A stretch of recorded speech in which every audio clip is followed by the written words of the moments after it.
Ladies and gentlemen, boys and girls, it's Diego with the beautiful Karina, Mrs. Ross. And we're getting ready to do the live stream for you live from the Panhandle of Florida. It's 55 degrees, and today is February 5th, 2024. And we are here to answer your channel questions about K-1 visas, green cards, spousal visas. And I got Mountain Dew here. You know, I lived in Colombia back and forth for going on and off for 2 years, and I couldn't get Mountain Dew in Colombia.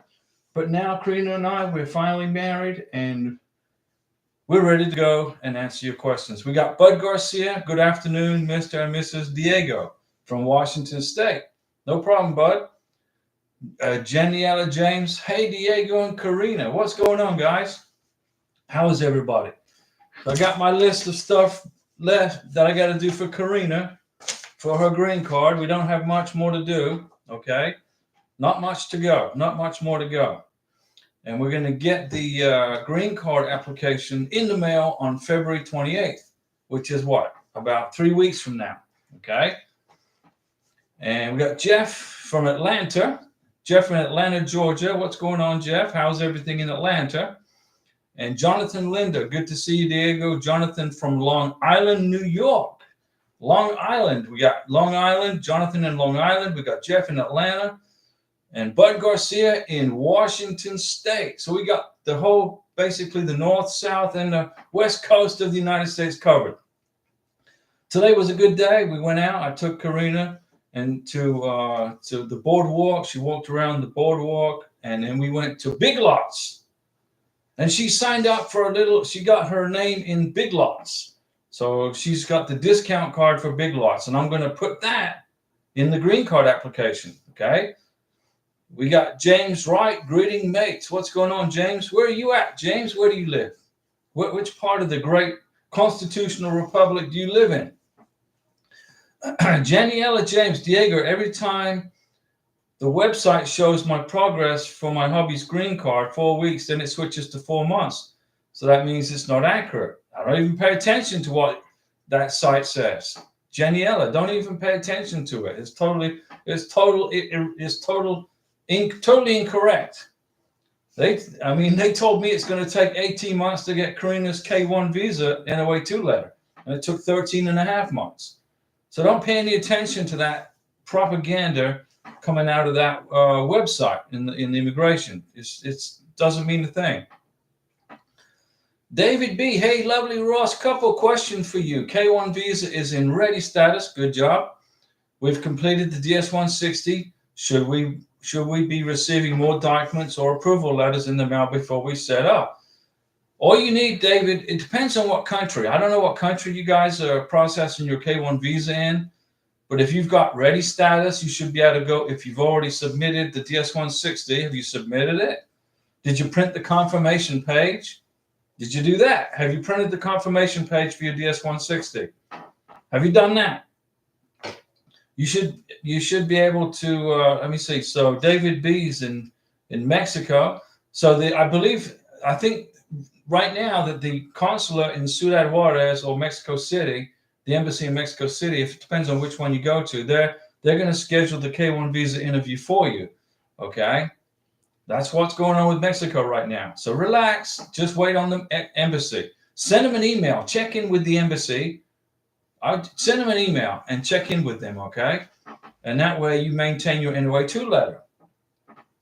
Because on your NOA-2 letter, it says it expires in 4 months, right? But if you email the embassy or send the NVC an inquiry, that automatically extends your NOA-2 letter so you don't have to worry about it. It's cold in upstate New York. James Wright is in upstate New York, and it's cold. I believe it.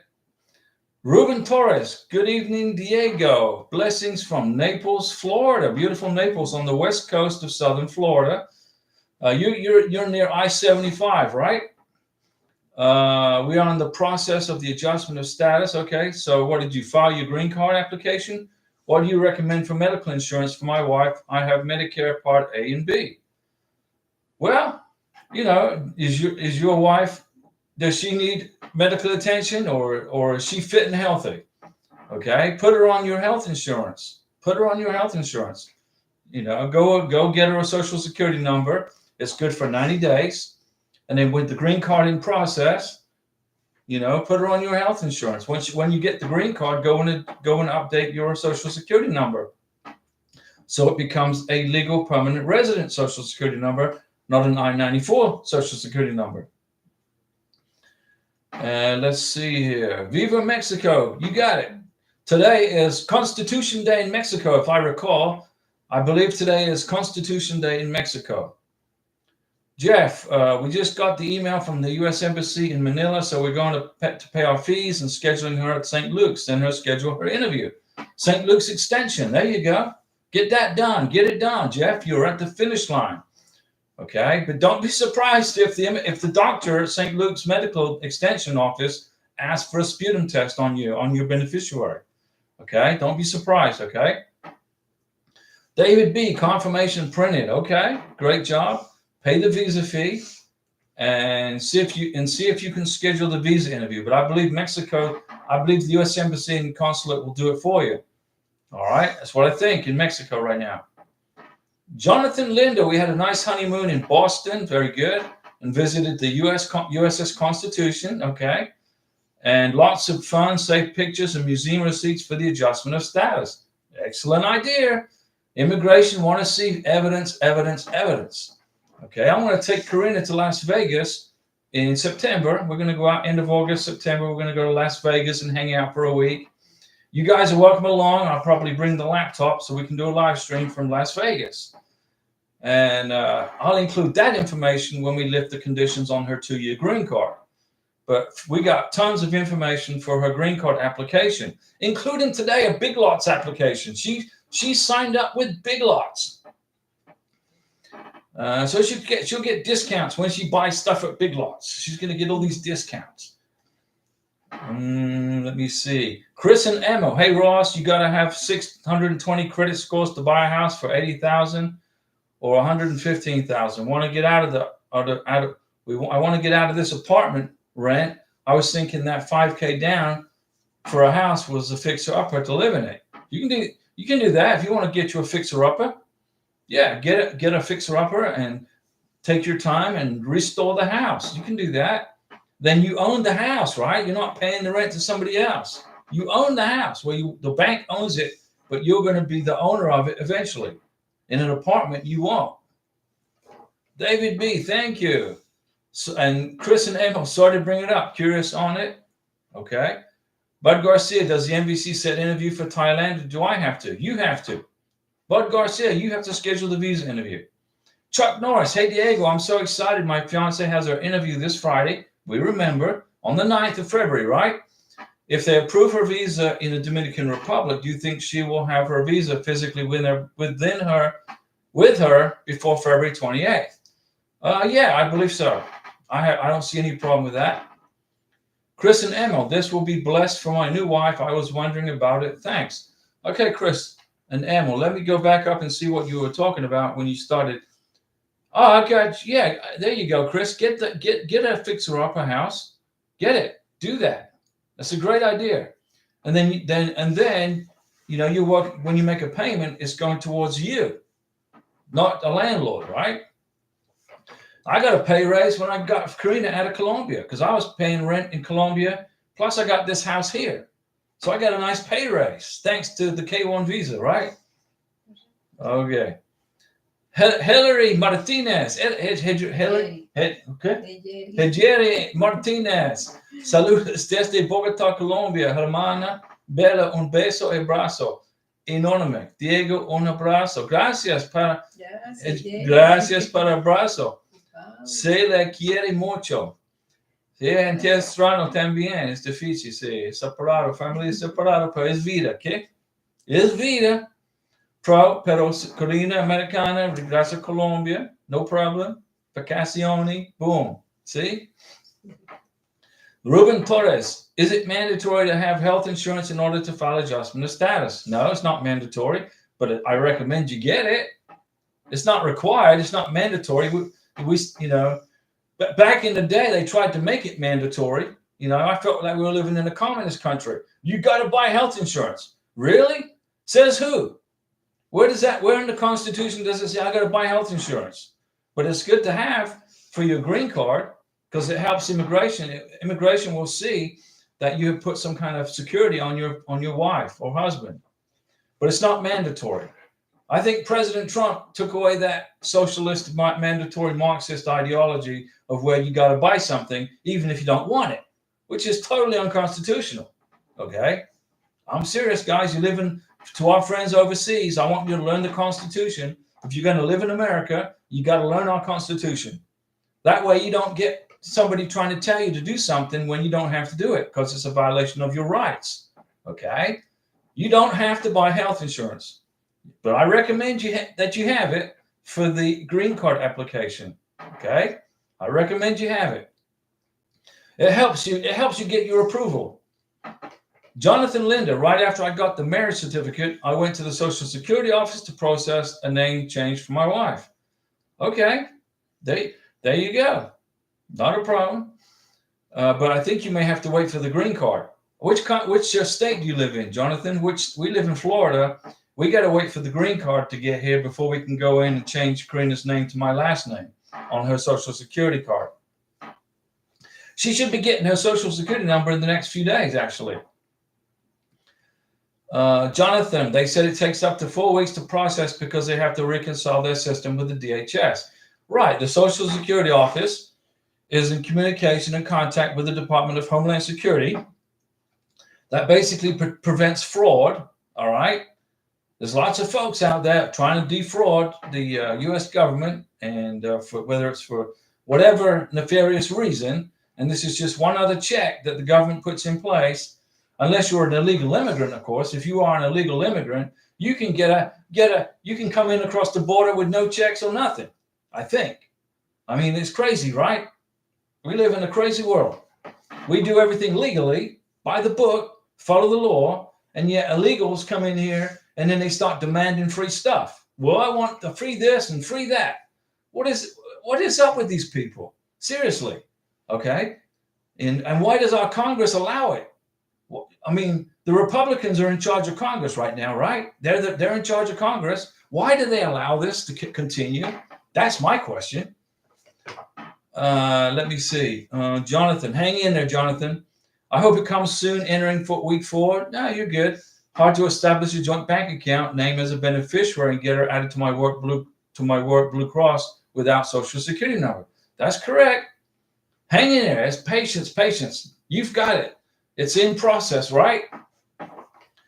Nueva Vida. Hey, Diego, my fiance's interview is in a week and a half in Bogota. Beautiful Bogota. Is the transcript important to bring? I would bring it because my attorney told me that if I already filled out 2023 tax year, it should bring that. Okay, let me explain to you what your attorney should have told you so you fully understand what it is that he's trying to tell you but didn't tell you. Now, I'm not an immigration attorney. I don't work for the government. I don't give you any legal advice, but I know how this process works, okay? I can write the book on K-1 visas. I've been doing this for 9 years. Karina survived the immigration process, and this is my second time around. And thank goodness Karina, okay, is my beautiful wife, and I'm just blessed to have her. But let me explain to you Nueva Vida, okay?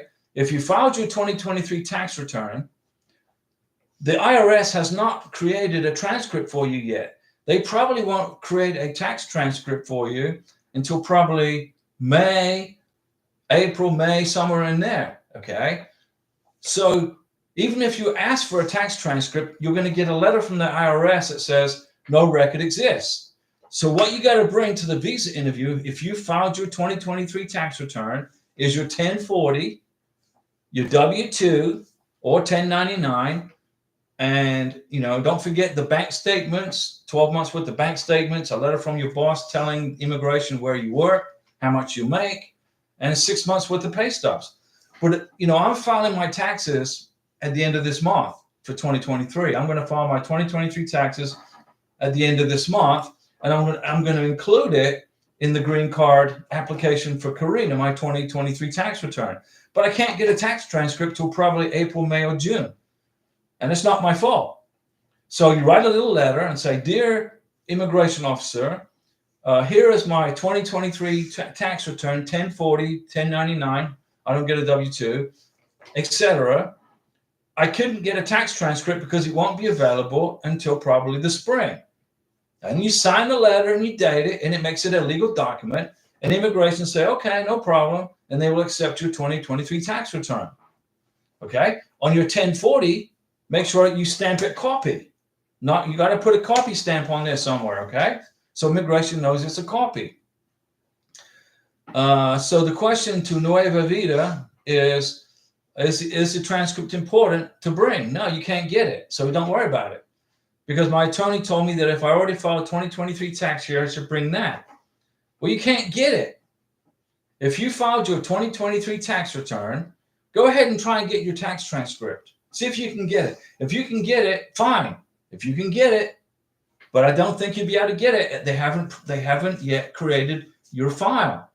Okay, so just if you can get it, bring it. But your 1040 is going to be accepted as long as you write a little note saying you tried to get the tax transcript, but you couldn't get it because the IRS has not created that document yet. It's too early. Rambling Man, how was the breakfast platter with sausage? It was good. Delicious. Great idea, Rambling Man. And thank you for that super chat. And I got Mountain Dew going on here. I don't get paid. Mountain Dew doesn't pay me to say thank you for their product, but I just love it. I didn't have Mountain Dew for 2 years. I was in Colombia for 2 years, pretty much.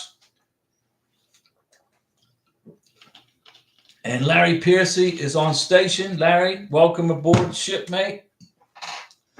Chris and Emma, I have 609 credit right now. I just got to pay off one more bill if it will help to make the scores go up. Your credit score will go up if you have less debt. The less debt you have, the big secret to getting a high credit score, the secret to a high credit score is to get a credit card, buy stuff on it, and every month pay it off. So, put your trash bill on your credit card, use your credit card, and then every month pay it off. That jacks up your credit score pretty quick. Okay. But if you have, and they look at your debt to income ratio. So if you have a house payment, obviously, that's going to affect your debt to income ratio. How much you make compared to how much you're bringing in. Okay. But as long as you make your house payment on time, as long as you make your credit card payments on time, your credit score will go up. Okay. Well, it goes up. You just got to give it time. If you miss a payment, that's bad. If you have a credit card, okay, and you miss a payment, then your credit score will go down. Abajo. You want it to go up. Arriba. Just pay your bills. Let me see. Bud Garcia, have you got Karina on your TRICARE yet? Not yet. We're going to do that when she gets her Social Security number. When Karina gets her Social Security number, probably next week, then we're going to go back to the military base with her Social Security number, her birth certificate, and her passport, and put her into the DEERS and get her in TRICARE. So we're just winging it right now. It is what it is. Karina's fit and healthy. She's not planning on getting sick, so we're good. We're going to ride it out until next week. Adolfo Sanchez, hey Diego, it's taking forever for Juarez to schedule an appointment. I've been waiting almost 5 months. That's too long. It should be 3 months max. 5 months is too long. I would get in touch with your senator and have them make a call to the consulate in Ciudad Juarez and say, hey, what's going on? You've been waiting long enough. April Flower, hi Diego, I registered for my visa account. Do I need to pay the visa fee before scheduling the appointment in Abu Dhabi? Yes. You pay for the visa fee, you pay the visa fee. Now remember, the DS-160 is free. There's no charge for the DS-160. It is 100% free. But you're going to pay a $265 visa fee. Basically, you're paying for the time of the consular officer and for the paperwork that's involved. There's a bunch of paperwork, guys. They put together your top secret package, right? Which you don't open, and you put it in your carry-on. You don't put it in checked baggage. Do not put your K-1 visa sealed package in your suitcase and check it as checked luggage. What if your suitcase ends up in El Salvador? You don't want that to happen. when you get your K1 visa package all sealed up, you bring it in your carry-on luggage, in your carry-on bag. Don't check it. And let me see, Chris and Emma, your credit score will go up. Just keep paying your bills off. Keep paying your bills on time. So pay the visa fee, April Flower, and then you'll be able to schedule the visa interview. Chris and Emma, buying a house. Lady told me over the phone that I have to get to a 620 score, which is better. I should go through with it. Yes, if you can buy yourself a little fixer-upper house, go ahead and do it. It's a good investment, okay? It's not a bad thing to do as long as you can make the payments. All right? If you can make the payments, go ahead and do it. But don't forget, you got to have homeowners insurance and you got to pay property taxes on the property. And those things will probably get rounded up into your house payment, so you don't have to worry about it. Let me see. Rambling Man, Jeff is talking to Jeff. Kamea 1, my wife got my last name on her social security card, just bringing the marriage certificate to the officer. Okay. In Florida, they wouldn't do that. In Florida, they put Karina's maiden name on the social security card. And they said, go back and update it. When she gets her green card, they will change her name to my last name as soon as they see my last name on her green card. So, it is what it is, but that's how they work in Florida. You would think the Social Security Administration would work the same because it's federal, right? They'd be the same all over the United States, but apparently they're not. Nueva Vida. Okay, thank you. I have another question. Come on, let's knock it out. Nueva Vida, you're in Bogota, Colombia. I'm going to help you. Hedrick Soldiero of Cristo Fire. Hey guys, tomorrow me and my fiance are going to register to get married tomorrow at my local court. So what is the next time? What is the next time for what? Hedrex, I don't understand your question. But we're here on Mondays, Wednesdays, and Saturdays at 6 p.m. Central Time, which is 7 p.m. Miami time, 5 p.m. Albuquerque time, 4 p.m. Los Angeles time. But we're here for you. Francois Livingston, good evening, Diego and Karina, all the way from upstate New York. Now, listen up, Francois. Not only are you getting closer to your NOA2 letter, you're also getting closer to spring. And that's good because then the snow is going to melt and you're not going to be freezing cold in upstate New York. The snow is going to be gone by when? April? A couple more months and then you're going to get spring weather. Let's see. Carlos Maldonado. Saludos, Diego and Karina. My fiance already has everything scheduled in Bogota. Fantastic. End of the month is the scary visa interview. How long after approved did Karina get her visa passport? Well, we had to go through a 221G for an Interpol police certificate. Okay. But if she got approved on November 16th and she picked up her K1 visa in, when was it? December? In the end of December. So we just had to wait on an Interpol police certificate. But once the Interpol police certificate showed up, her visa was in her passport within 2 days. So let's assume that you get your K1 visa approved. You'll have the visa in the passport 2 or 3 days after that. Okay. So it's a pretty quick turnaround in Bogota. They do a good job in Bogota, Colombia. I salute the consular officers in Bogota. They do a good job. So you'll get the passport back in about 2 or 3 days after the visa interview. You got to look for the issued status in the SIAC account. Carlos, listen to me, Carlos. Escúchame, por favor. Mira tu SIAC account. You look in the SIAC account, look for issued. When you see issued, go down. You then go down to Bogota and pick up the K1 visa package, and it's close to the where you did the biometrics. Chris and Emma, okay, thanks. No problem, Chris. Mr. Najas, our friend from Iraq. Hi, Diego. How's everything, Mr. Najas? We hope your family is doing well. Hi to you all. This channel helped us during our K1 visa process, and it will help you too, I'm sure. Thank you, Diego and Karina. Mr. Najas, we're glad we got you through the K1 visa process, and we send our best wishes to you and your family in Iraq, right? Your family's from Iraq, right? If I remember. And we send everybody our best wishes. And let's see. Francois Livingston, there's no snow in the 40s today and most of the week. Okay. So you just said there's no snow in upstate New York.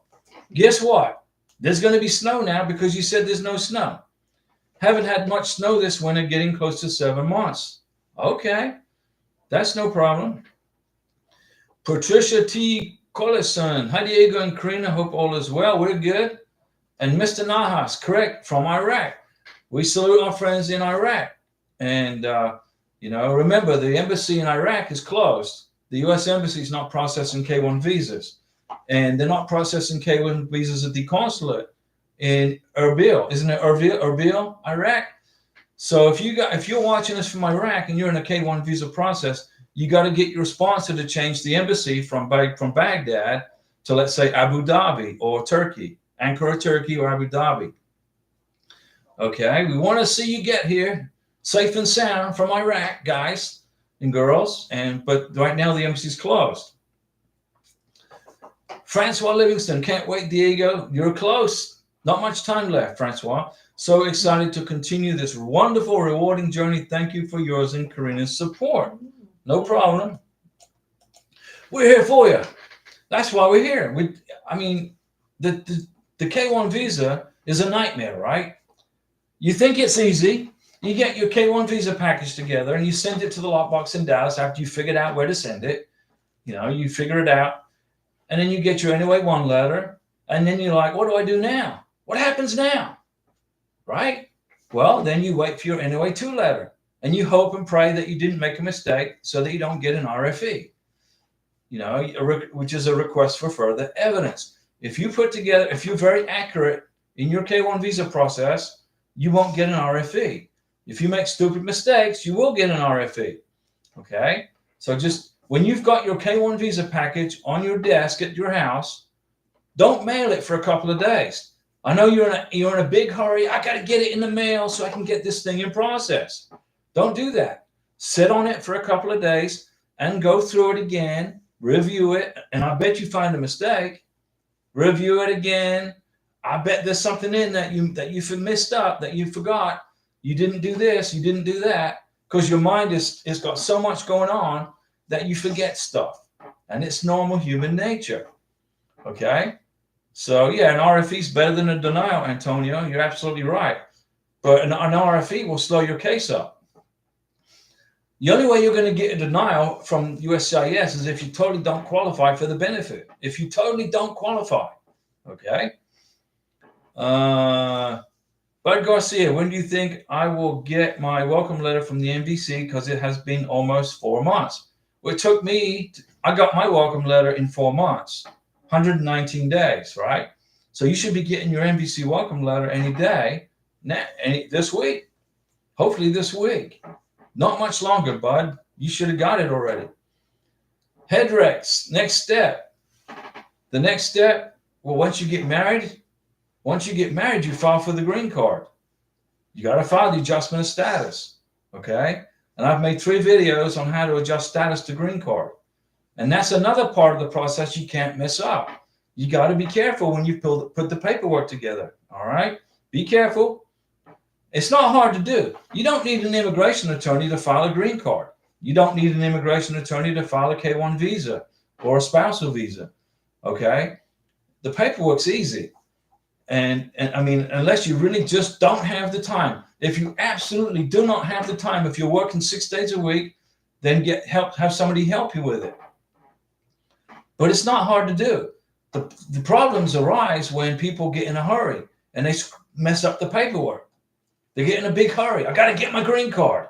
And then they type in their passport number incorrectly, or they put in the date of birth incorrectly, or they spell their name wrong. Some folks and our beautiful friends in Africa, they got some long names. In South America too. In South America, you got folks with like 5 names, and you got to make sure you put them in the right order on the K-1 paperwork and on the green card paperwork. So just take your time filling out the paperwork. Don't be in a rush. Let me see. So Headrex, you got to file for the green card, okay? I mean, tomorrow, me and my fiance going to register for our marriage license. So what is the next step? You wait 3 days and you get married. I believe in Florida, you got to wait 3 days. We filed for the marriage license. We had to wait 3 days, waiting and waiting. 3 days went by. We got married. And then the pastor signed his name on the marriage certificate. And then I went and registered it with the county courthouse, the county offices. They took the marriage certificate. They looked at it. They looked at Karina's passport. They looked at my driver's license. And they said, congratulations, you're married. And then they punched it in their computer. And now Karina's name is Karina Ross, married to me in Florida. So no matter where you live in Florida, if you do a public record check on us, you'll find our marriage certificate. No, I have got no doubt in my mind, Homeland Security is going to do a public records check to see if we actually got married. And there it is, lo and behold, our names are in the state of Florida's database for marriage. So you get married, then you take the marriage certificate back to the courthouse and you turn it in. And then the courthouse, the clerk of the court will put your name and your beneficiary's name in the computer. And there you go. You're officially married. Then you get the documents ready for your green card application. Francois Livingston, I was so lost before starting to watch this channel. Thank you. Francois, I was lost when I filed my first K-1 visa in 2016. I was lost too. And I got an RFE because I missed some paperwork, okay? It's like you're going through a maze and you don't know where you're going and you have no idea what to do. And I said, okay. And the first one didn't work out. No, thank goodness it didn't work out. Okay, life goes on. Don't be a victim, be a victor. Okay, if it doesn't work out, the first time didn't work out, you're allowed 2 K-1 visas. Okay, you can do 2, and this is my last one. Karina is my eternal companion. All right, so I made all the mistakes for you guys at the beginning. I learned from my mistakes. Then in Karina, we were in Villa de Leyva in Colombia, central Colombia, and Karina said, "Diego, you're not doing anything. You're here with me in Colombia for the next year. Why don't you put a YouTube channel together for everybody so that you can help them get their green cards and their K-1 visas and their spousal visas, and you'll be doing something productive." I said, okay. So Karina and I, we went from Villa de Leyva, we went back to Bogota. We jumped on the bus, we went downtown to K-Tronics, and I purchased a laptop. And I put the YouTube channel together. Started doing live streams from Colombia for a while, almost a year. And the laptop's over in the kitchen. It's all in Spanish. So Karina, I gave it to Karina. It's her laptop. Let me see. So that's how the YouTube channel came about, because of Karina. So you thank Karina. Let me see here. Bud Garcia, my NOA2 letter was the 20th of October. Okay. October, November, December, January, February. So by February 20th should be the maximum time that you should wait until you get your welcome letter from the NBC. February 20th should be the max. So this month, okay? Nueva Vida, I'm here in Bogota. Well, that's great. Ready to go with my beneficiary to the interview. We're shaking. Why are you shaking? Because it's cold? Is going to be with her a good idea? It's a fantastic idea. When Karina went to her visa interview in Bogota, Colombia, the immigration officer said, "Hey, where's Diego? Where's he at?" "Oh, well, he's sick in bed." I had mountain fever, and I had the flu, and I was sick as a dog. And the immigration officer said, "Oh, man, I'm sorry to hear that." But the immigration officer knew I was in Colombia, and he made a note in his computer that I was in Colombia, but I was sick. Immigration want to see you at the visa interviews if you're allowed to go. In the Philippines, you're not allowed to go to the visa interview. In England, if you're in the United Kingdom, you cannot. The sponsor's not allowed to go to the visa interview. But in Colombia, you're allowed to. So let's give a salute to the embassy in Colombia, because they let sponsors go to the visa interview. And I just dropped the lid on the floor. So it's a good idea to do that.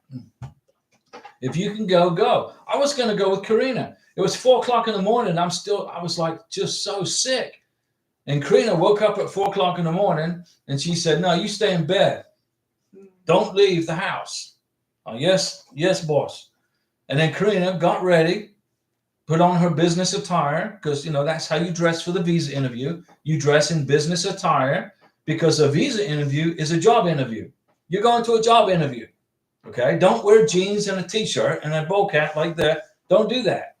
You wear nice clothes. Karina put on her business attire. She went to the visa interview and she passed. And they asked where I was at. They knew I was in Colombia because she told them I was here with the boarding passes. She had the evidence. You just don't tell somebody, well, yeah, Diego's in Colombia. Here's the boarding passes when he flew here. Here's the immigration stamps and all that jazz. But they don't do the immigration stamps now. They do the biometrics. So if you fly back and forth to Colombia, make sure you get a visa stamp in your passport and entry and exit stamp for your green card application. Because you can, if you were accompanying your beneficiary, you can prove that you were there, right, in the country.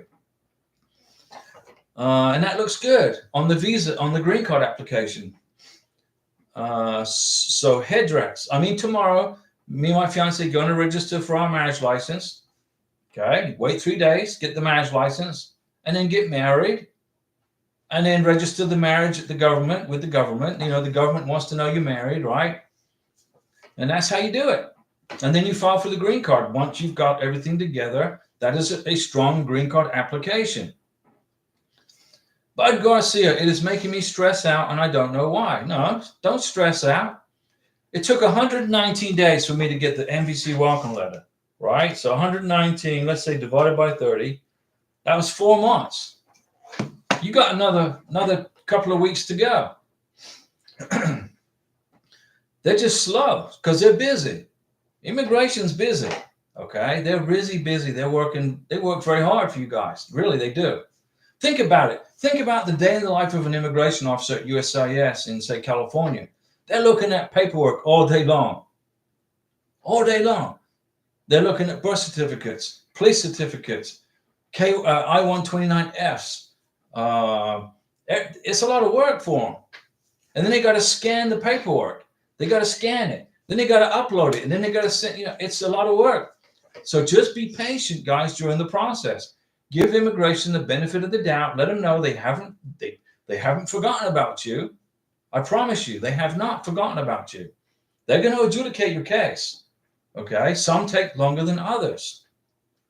It took 21 months, almost 22 months for Karina to get here. Almost 2 years.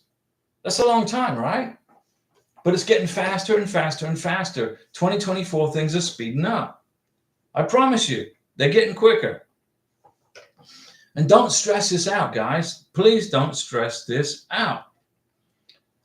Julian ALO. Hello, Diego. This is Julian from Uganda, Kampala. Very nice to see you, Julian. How's everything in Uganda? How's the weather? My case says ready in Kenya, Nairobi today afternoon, East Africa time. Fantastic. You're at the finish line, Julian. You're almost there. You're almost there. Go and have a nice dinner in Kampala. And then when you head out to Kenya, go find a nice restaurant in Kenya, in Nairobi, and enjoy the time you have left in East Africa. I did. I was with Karina when Karina got her K1 visa and her passport. I looked at her passport. Everything was good. I said, let's go find some good restaurants. And all those fantastic super chats you sent us in Colombia, I took Karina out to eat. Viva la Pizza, Nene's Pizza. I can't remember the name of the steak place we went. Los Saltillas.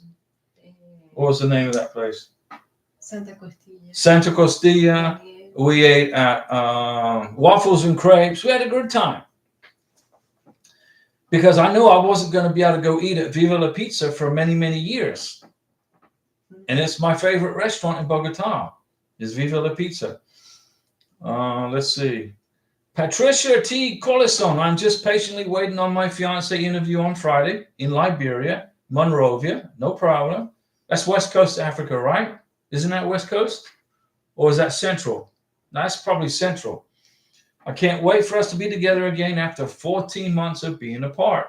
It's a long time. It's a long time, guys. And we'll help you. We're going to help you get through this, okay? Francois, gracias, Karina. Con No. mucho gusto. Mucho gusto. Thank you, Francois. Bud Garcia, that is the same in Thailand. The sponsor can't go.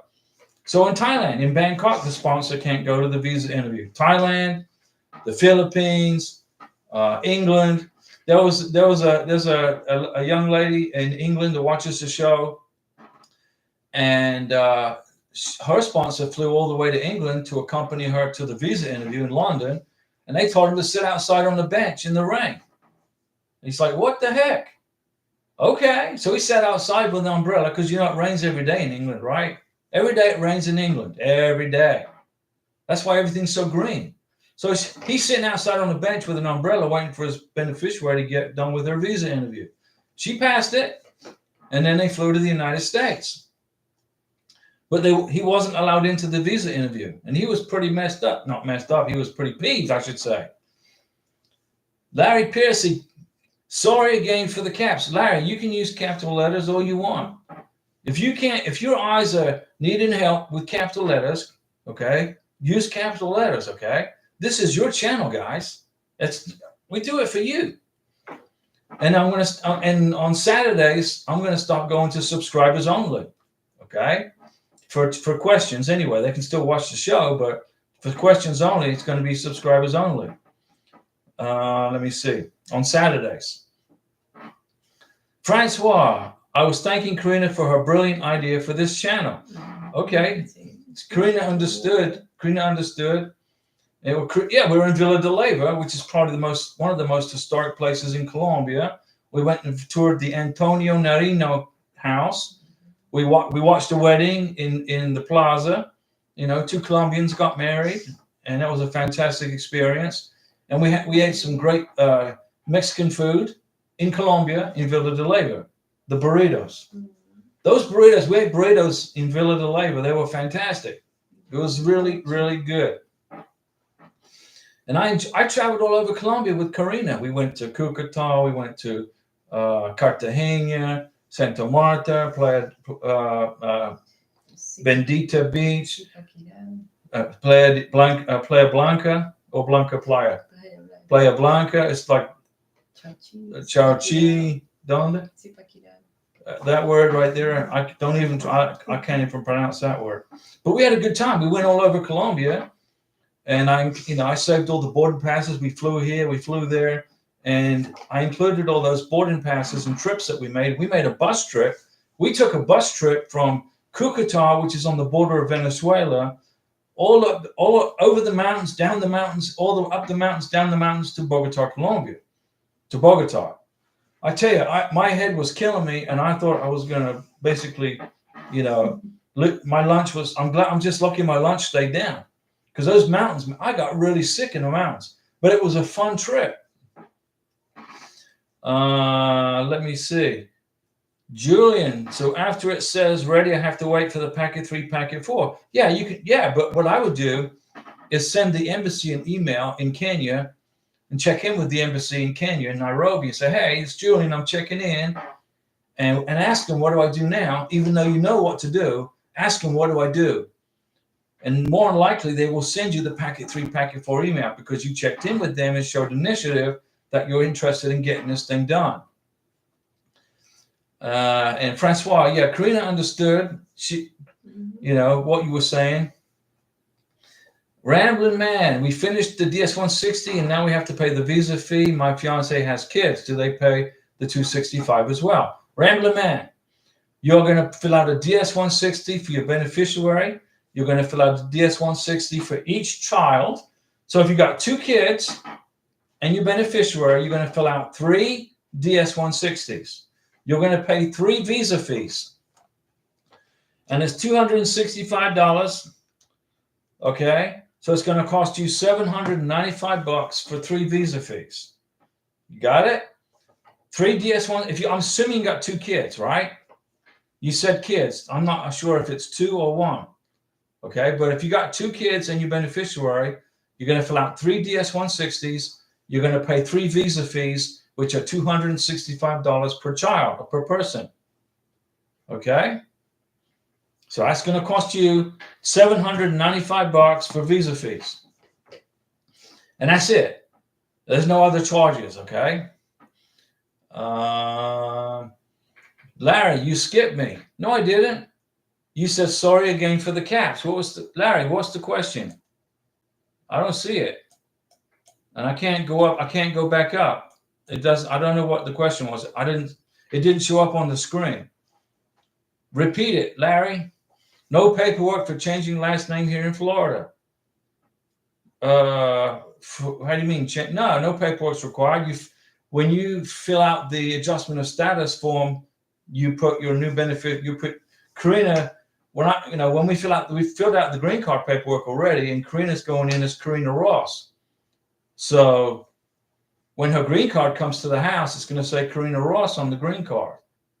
So there's no paperwork except the paperwork to adjust the status. Let me see here. SM Zoom. Hi, Diego and Karina. Best wishes for the year ahead. Well, we appreciate that. I have a few questions. Question one.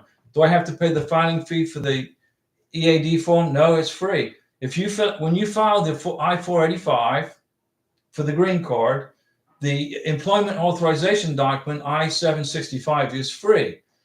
Question number two: Do I file form I-130 concurrently? No. A form I-130 is if you're already married to a foreign national and she's in the home country. So let's suppose you went to Colombia. I don't know what country.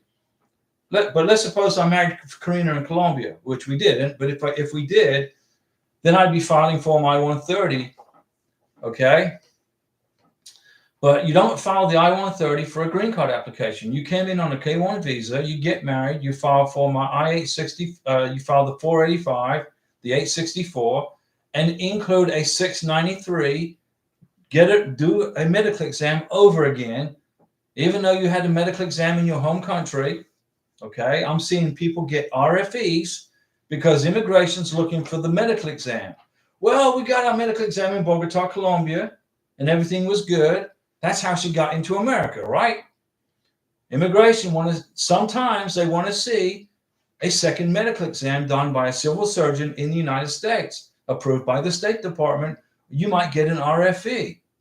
Okay, I know it sounds crazy, but I took Karina to Pensacola, had her medical exam done over again. It cost me $175. It's not a bunch. It's not fun to pay that for again, but we did it again. The doctor gave me a sealed white envelope with her medical exam in it and her vaccinations. He sealed the back of it and initialed the back of it and said for USCIS, Homeland Security on the front of the envelope. That's her medical exam. We just repeated it here in the United States. So that way, if I get an immigration officer that doesn't know he's a new person on the job and he's looking for the medical exam, even though it may be not required, all you need is the vaccinations, it prevents an RFE. I mean, it's up to you. If you want to roll the dice, you're in Vegas, you want to roll the dice and hope you don't need that second medical exam. But I got it done, and it's included in her green card application. So I know for sure I'm not going to get an RFE on that.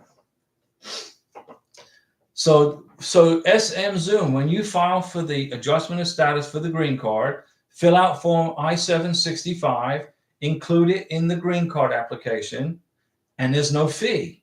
Now, let's suppose you don't file for the EAD. Let's suppose you don't file for the employment authorization document. You just file for the green card. And then 2 weeks later, you say, I'm going to go ahead and file for the employment authorization document. Then you got to pay the $400. But if you include it in your green card application right off the bat, form I-765, there's no cost. It's free. Okay? You got it? And no, you don't file form I-130 with the green card application. That's for marriage. That's a marriage visa.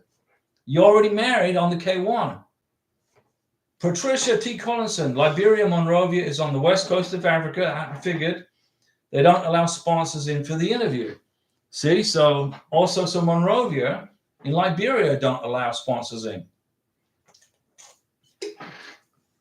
But in Bogota, Colombia, you can go. SM Zoom. My social security card passport have my maiden last name. Should I fill my husband's last name as in marriage for verification on all my forms? When you file for the green card on form 485, if you want to take your husband's last name, okay, your new name will be like Karina has dropped her maiden name. I filled out form 485 for her, and she's taking my last name. So she's taking my last name on the USCIS form 485. When her green card comes in the mail, she's going to have my last name, her last name, on the green card. She's Karina Ross. That's how you change the name. And it doesn't cost anything. Okay? Homeland Security does it for you when you file for the green card. You got it? So there's no paperwork required for changing the last name in Florida. That's correct, Larry. You are 100% correct. Man, you guys are learning so much stuff on this channel, right? And it didn't cost you a penny. Let's see. So SM Zoom, you're good. Did I answer all your questions? There you go. SM Zoom, appreciate all the guidance. Thank you so much. You're good. We got you down the right path, right? You're going through a maze, and I'm steering you down the right path so you don't mess up. Larry, they're monitoring you again. Larry, they're going to monitor you. You're a combat veteran, right? You're a Vietnam Purple Heart recipient. You're a brave American hero, okay? And so you're going to be monitored because I don't think the current government that we have in place really cares too much for our military. They keep bombing countries, right? We're bombing Syria. We're bombing Iraq. Why are we doing that? Seriously. If we would quit sticking our nose in the business of other countries, okay, as per the U.S. Constitution, we would not be getting Americans killed in Jordan, and we would not be in this position. It seems like the White House, not just Biden, but other presidents just love taking Americans to war, getting us killed. Right? It's crazy, right? Let's see here. Hedrex, thank you guys, no problem. Rambling Man, she has 2 kids. Okay, one is mine. Okay, I registered the birth last year, so my daughter is a U.S. citizen. Okay, so if you have 2 kids, Rambling Man, one is a U.S. citizen, you don't need a K2 visa for the U.S. citizen. You just got to have a U.S. passport. Okay, so you're going to be paying for two DS-160. You're going to file 2 DS-160s, and you're going to pay for 2 visas. Because your child who is a U.S. citizen doesn't need a DS-160, is not a K2 derivative, and therefore you don't have to go to a biometrics for the child. Just get a U.S. passport. So then when you bring your family to the United States, one of your children will be on a K2, and the other child will be a U.S. citizen. So you're going to pay 2 K1 visas, and you're going to fill out 2 DS-160s. Okay, you got it? Got it, Rambling Man? Larry Piercy on a marriage license at the courthouse. Okay. SM Zoom, last question. My husband got unexpectedly laid off and is currently unemployed. Can someone else co-sponsor me, or should I wait till he is employed again before the 90 days ends? Well, he needs to get a job, okay, and just go ahead and file the green card as if nothing happened. Okay? So he got laid off. That wasn't his fault. Just file the green card like nothing happened, okay, and then go find another job. That's my best advice. I don't know if it's the right thing to do or not, but if he got unexpectedly laid off and is currently unemployed, can someone else go sponsor me? Well, go ahead and get that green card filed as if he's employed, and then he needs to go find another job. So that way there's no going to be any more extra paperwork for you guys to do. But if you want to get a co-sponsor, you can do that too. But in my mind, okay, I believe that if he can go find him a job like tomorrow, you'll be fine. He shouldn't be at home, okay, watching Netflix. Get him out there looking for a job. and then file for the green card with the new job. Okay, that's what I would do. It doesn't matter what the job is, as long as he's making something that's above and beyond what's required for 125%. So that's very unfortunate that happened. But he definitely needs to be working. Okay, and if you are in the United States right now, if you're in America right now, just file the green card like nothing had happened, and then get him looking for a new job. And SM Zoom, you got one more question on top. Just file for the green card and then get him out there looking for work. Okay, you'll be okay.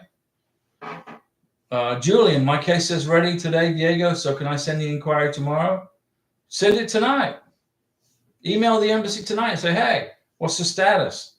You know, Furious Ram, hello, Diego. U.S. Travel Docs doesn't say that our visa is ready for pickup. Should I listen to that? SIAC says it was issued in Morocco. If it says issued, your visa is ready for pickup. Okay? When you see the word issued, it's ready for pickup. All right? We'll give a salute to the embassy folks in Morocco. Go get your K1. Larry Piercy, I will pay. Larry Piercy, what are you going to pay for? What do you mean you will pay? I don't understand the question. Ken and Che and our LDR Johnny, sorry for joining late. Nobody's ever late on this channel, guys. You join when you get time. Okay? You're detained elsewhere. Nobody is ever late on this channel. Never. If you come in at a different time, you were detained elsewhere, but you're never late. My Filipina just took the CFO government required course. The Philippine government requires that and is flying here this Saturday, hopefully in an airplane. Is it true that on April 1st, all forms have to be paid separately? No, on April 1st, the price of all K1 visas, green cards, and everything's going up. No, it doesn't get paid separately. The price went up. The price of K1 visas, green card applications, spousal visas, everything went up in price on April 1st. You can still use the old forms until July 3rd, but you got to get, if you use the old form but don't pay the right fee, your whole package will be sent back to you. Commencing April 1st, the price goes up. So get your green card applications in the mail before April 1st, and you won't get hit with the extra fees. I'm sending Karina's K1 visa. I'm sending Karina's green card package application to Chicago on February 28th. I'm waiting a little bit longer because I'm going to do my taxes. Okay. I'm going to do some other things. I'm waiting for more bills to come in with her name on it that shows she's a resident here. She's going to have one solid K1 a green card package. She signed up with Big Lots today. I don't know if there's a Big Lots in your town where you live, but she got signed up. And I think tomorrow maybe we'll go get a Sam's Club. Let me see. So Ken and Chell and our LDR journey, long distance relationship journey. She's flying here Saturday, and that's great. That's good news. Instead of today, you can file for the green card and include the other forms at no extra cost. In April, all forms have a separate charge. I have no idea. Never heard of that. I have not heard of that. I just know that if you file for your green card application on April 1st, you got to pay more money.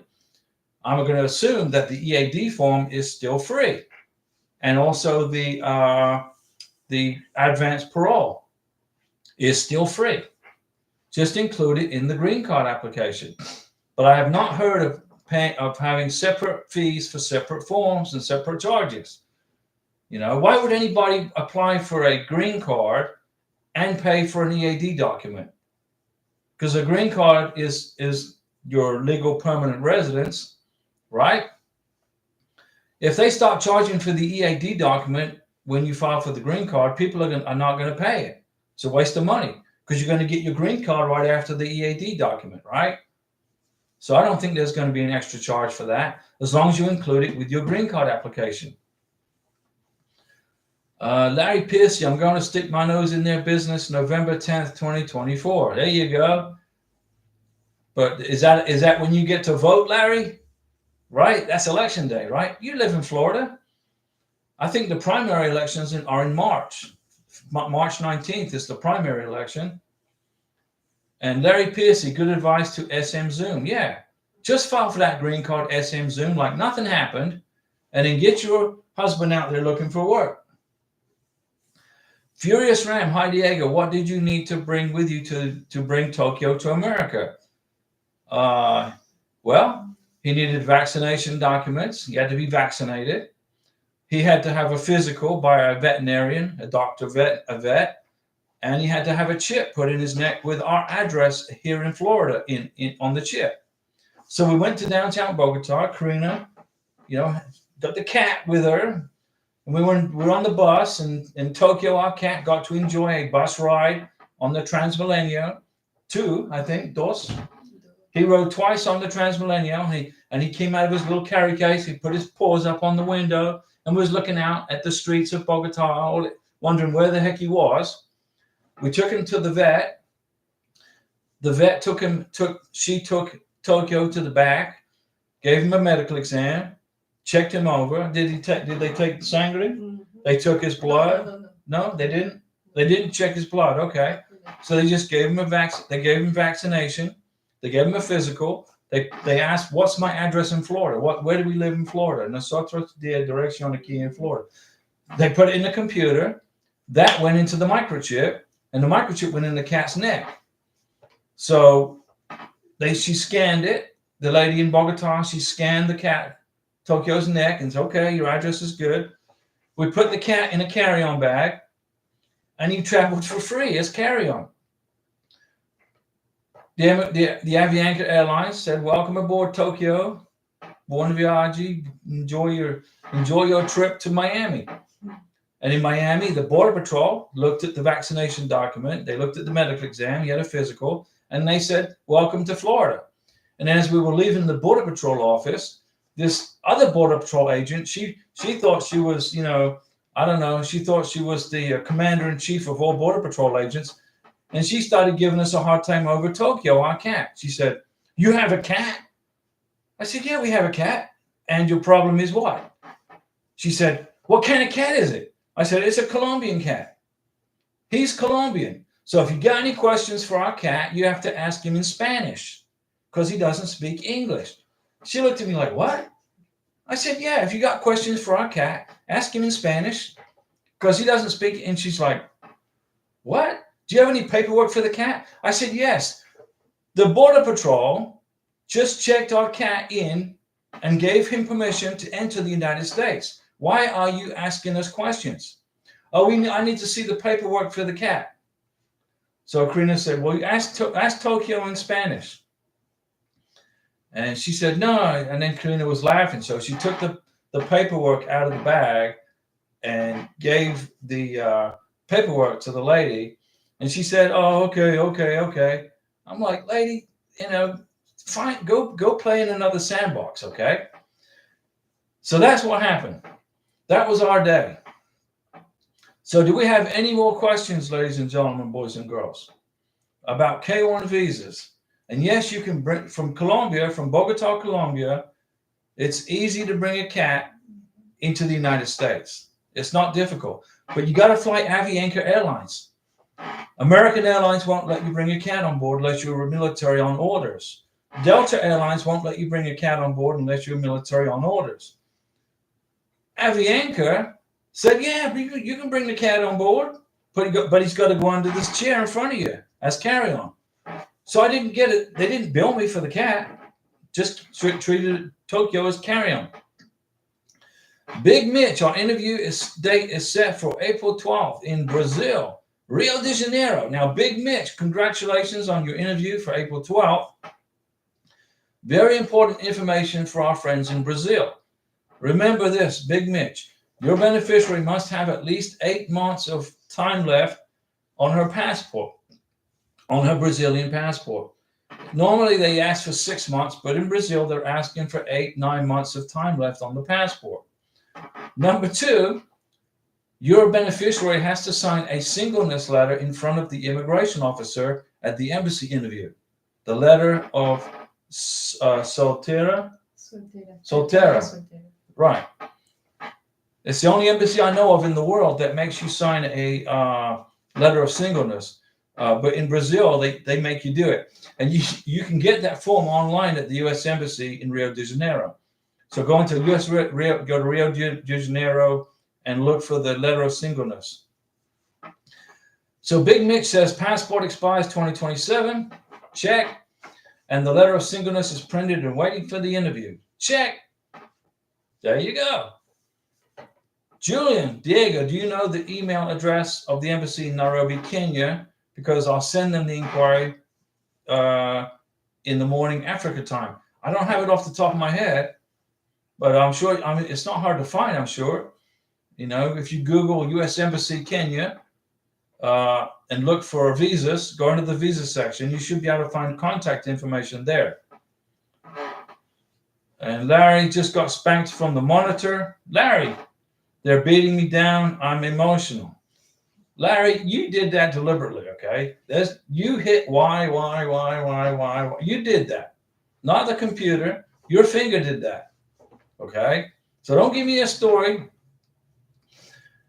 So, guys, I've been talking for an hour. Do I have any questions? Do you want to know how much money you got to make for family sizes? Do you have any questions on family sizes? Okay. When you go to your visa interview at the embassy, you only have to be at 100% for the minimum income. Okay, that's true.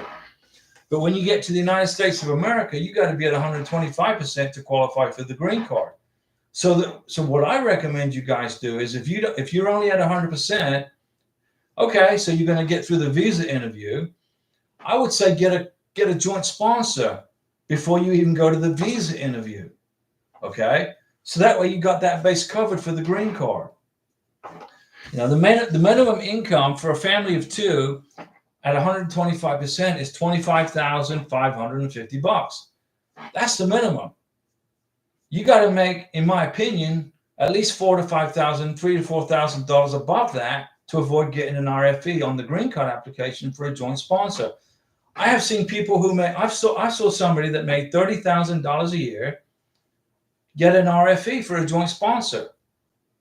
The minimum income is $25,550, but he made $30,000. They asked him for a joint sponsor, even though he was $4,500 above the minimum. So if you're on borderline minimum on the income, get you a joint sponsor, guys, so you don't get caught up in that trap with the RFE.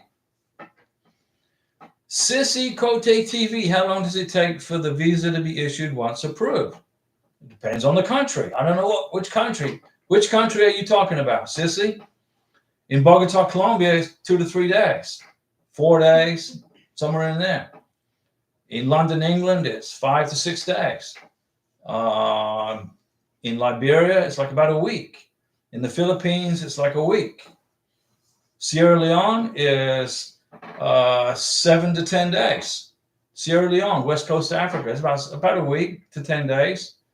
And also depends on the time of the year because they get busy. Okay. The U.S. Embassy in Manila, Philippines is real busy, usually in May. And May is also the hottest month of the year, I believe, in the Philippines. May is very, very hot in the Philippines. So you could be standing outside waiting in the sweltering heat, you know, for your visa interview in the line outside of the embassy getting ready to go in, and it's like 100 degrees plus. So, you know, David Petch. Hi, Diego. We finally received our NOA2 letter. Good news. On January 20th, 2024. Okay. The letter says we should be hearing something in 30 days. That's not true. I remember you said it'll take 90 to 115 days. That's correct for the welcome letter. David, I'm glad you're paying attention. Whatever they say, if they tell you it's going to take 30 days to get the welcome letter, it's not correct. It's taking 2 months, 3 months, 4 months. So disregard that notice and just get in line for a 3-month wait. Maybe, hopefully sooner, but the average is 3 to 4 months. Bud Garcia, question: is 70,000 plus enough for a household of how many people? I can't see how many people. It's blocked by something here. Let me see here. I can't read. For 2 people, yeah. A family of 2 on a embassy interview's got to make 20,440 minimum. Okay, that's the cutoff, the minimum. For a family of 2 for the green card, the minimum is $25,550. My opinion: if you make $20,440 and you need $25,550 to qualify for the green card, and you only make $22,000 a year, you exceed the minimum income for the embassy, but you don't qualify for the green card. So get a joint sponsor before you even go to the embassy interview. Get a joint sponsor. So the immigration officer may say, well, you only make $22,000, you qualify at 100%, but you're going to have to get a joint sponsor, I'm sure, at the embassy for the green card. And then you're going to say, well, I got a joint sponsor, boom. And here's the I-134 for the joint sponsor. And then the immigration officer will say, good, okay, congratulations. If you don't meet 100%, if you are above 100% but below 125%, get a joint sponsor. I'm saving you a big headache for the green card application, okay? Because the bottom line is the green card, right? That's the bottom line is the green card. So you can live and work in the United States with your husband or your wife. So Bud Garcia, $70,000, okay, would qualify you for a family of 8. If you have a family of 2, you're good to go. Big Mitch, no, DHL, my area V use FedEx. It's in Brazil, stuck in customs. Yeah, that was Miss Jennifer, our friend Jennifer. We met her in Bogota at the bus station. She recognized me from YouTube. And then we met her again at the hospital appointment on the 9th floor for a medical exam. And she didn't have the I-134, the Declaration of Financial Support. So I told her she had to get her sponsor, her husband, a sponsor, to mail to DHL the I-134 to her. And they got stuck in customs in Bogota. So you got to take into account customs when you're shipping documents overseas. So it was stuck in customs for 2 weeks. So Jennifer couldn't get her K-1 visa on her scheduled day of her interview because she didn't have the I-134. And so it went into customs hold. But she got it now. And I hope Brian and Jacqueline, if you guys are watching, we hope you guys are doing okay also. Julian, I went online to check the mail address of the embassy in Nairobi, but I found only the phone number, so I can call them. Is it? Yeah, you can call them. You're the beneficiary. Yeah, you can call them, but you got to identify yourself with your date of birth, have your passport ready, so they may ask you for your passport number, have your case number. They're going to ask you for the case number and your passport number and your date of birth. Bud Garcia, so what you are saying is I'm going right now. You're going, so I'm good. You're good. Oh, you're good right now. Yeah. Bud Garcia, your income is more than enough. You are way above what's required, so you're good to go. You can feed a family of 6. Bud Garcia, thank you for all the information. This is a place to hang out. It's right here, right? Hang out with us here on the channel and you're going to get the right information. And we're going to fix some of the mess ups from some of the immigration attorneys that's giving you bad advice. Because, you know, there's good immigration attorneys and there's bad immigration attorneys. How many immigration attorneys do you know that has actually married a foreign national and went through this K-1 visa process for real? Or did they go to law school and learn how to file paperwork, but not experience this in real life, in real time? You know, if you absolutely must hire an immigration attorney because you really just don't have the time to do the paperwork, ask the immigration attorney, is your beneficiary, did she come here on a K-1 visa? Did she come here on a spousal visa? Oh, no, I went through law school. Okay, well, so then you don't know what the real story is. You know the paperwork drill, but you don't know what the real story is. Okay? The only time you really need an immigration attorney for a K-1 visa application is if Mr. Sponsor, Miss Sponsor, you have a criminal record and you want to make sure that you qualify for the benefit. So pay an immigration attorney the $100 for his 20 minutes of time. Go over your criminal record if you have one and see if you qualify.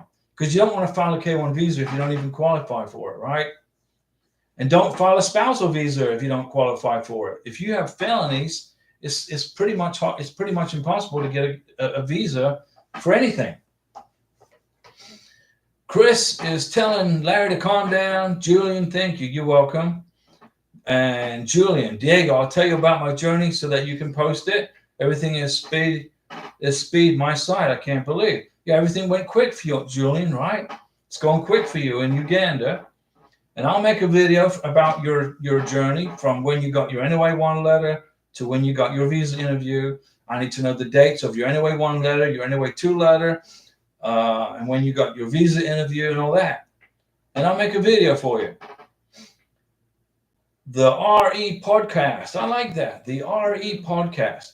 Diego, what should be in the civil package? The civil package for the embassy, the K-1 visa, the spousal visa, the green card. What civil package for what? I need more information. Are you filing a K-1 visa? Are you filing for a green card? Are you filing for a spousal visa? What are you doing?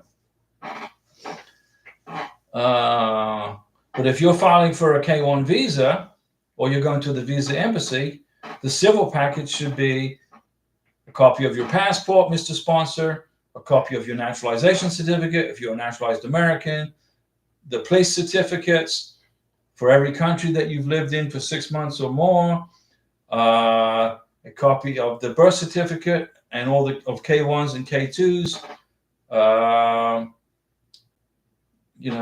What else?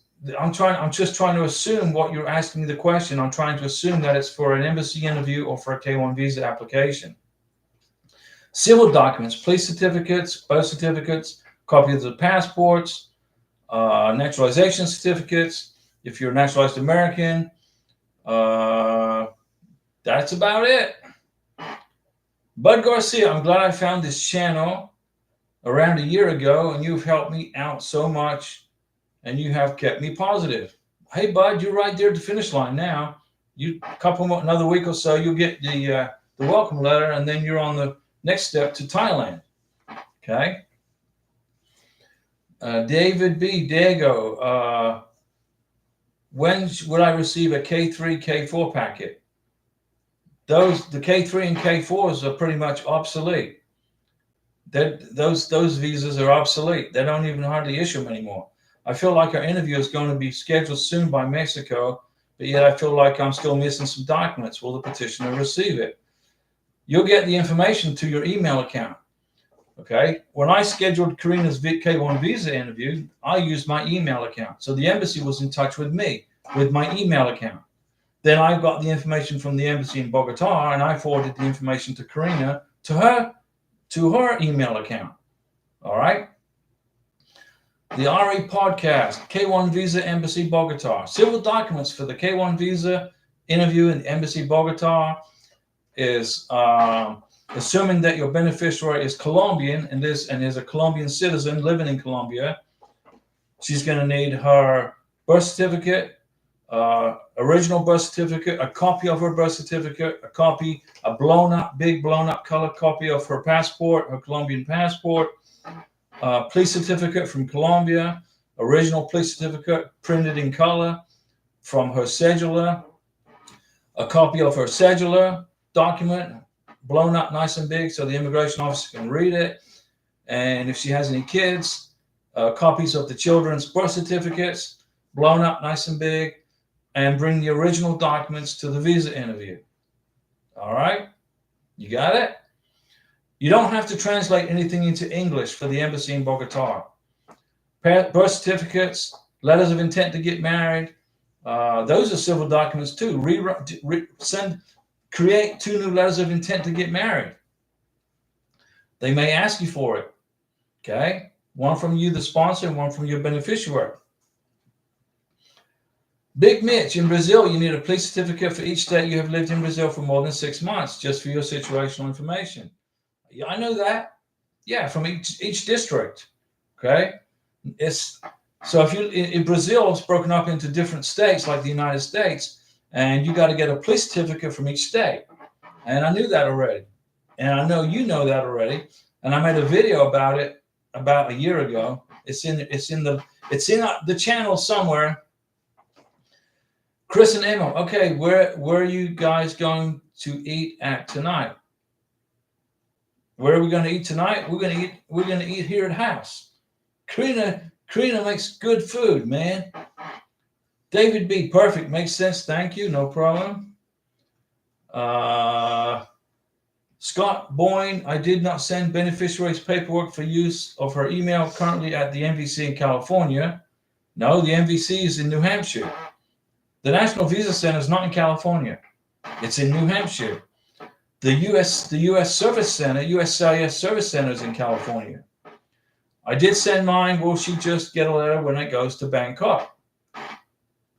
There's no letters now. Everything's email. If you got an NOA2 letter, that means your visa got approved, right?